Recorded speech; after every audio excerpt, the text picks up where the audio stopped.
எதிர்க்கட்சியினரின் தொடர் அமளி காரணமாக மதியம் 12 மணி வரை மாநிலங்களவை ஒத்திவைக்கப்பட்டுள்ளது.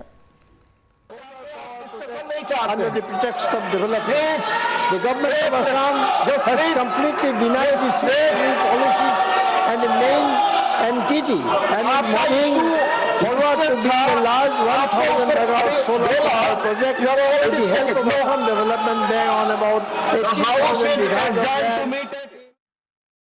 கூடுதல் தகவல்களை செய்தியாளர் ரமேஷ்குமார் வழங்கிட கேட்கலாம். ரமேஷ்குமார், வணக்கம். மாநிலங்களவை ஒத்திவைக்கப்பட்டிருப்பதற்கான காரணம் என்ன? முழு விவரங்களை பதிவு பண்ணுங்க. அதாவது வாக்காளர் பட்டியலில் நடைபெறக்கூடிய குளறுபடி, போலி வாக்காளர் அடையாள அட்டை, தொகுதி மறுவரை பிரச்சனை உள்ளிட்ட பல்வேறு விவகாரங்கள் தொடர்பாக எதிர்க்கட்சிகள் மேற்கொண்ட அமளியினால் மாநிலங்களவை நண்பகல் 12 மணி வரை ஒத்திவைக்கப்பட்டுள்ளது. அதாவது இந்த வாக்காளர் பட்டியலில் தொடர்ந்து குளறுபடிகள் நடைபெறுவதாகவும் பல இடங்களில் ஒரே எண் கொண்ட போலி வாக்காளர் அடையாள அட்டைகள் பல்வேறு மாநிலங்களில் வேறு வேறு நபர்களுக்கு வழங்கப்படுவதாக எதிர்க்கட்சிகள் தொடர்ந்து குற்றம் சாட்டி வருகின்றன.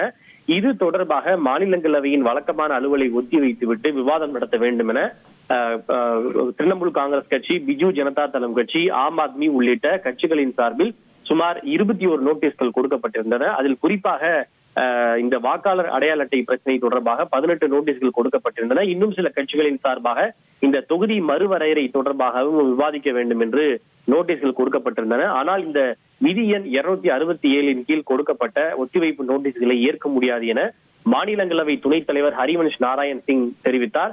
இதனை ஏற்க மறுத்து எதிர்க்கட்சி எம்பிக்கள் கடும் முழக்கங்களை எழுப்பி அமளியில் ஈடுபட்டனர். உங்களுடைய தகவல்களுக்கு நன்றி ரமேஷ்.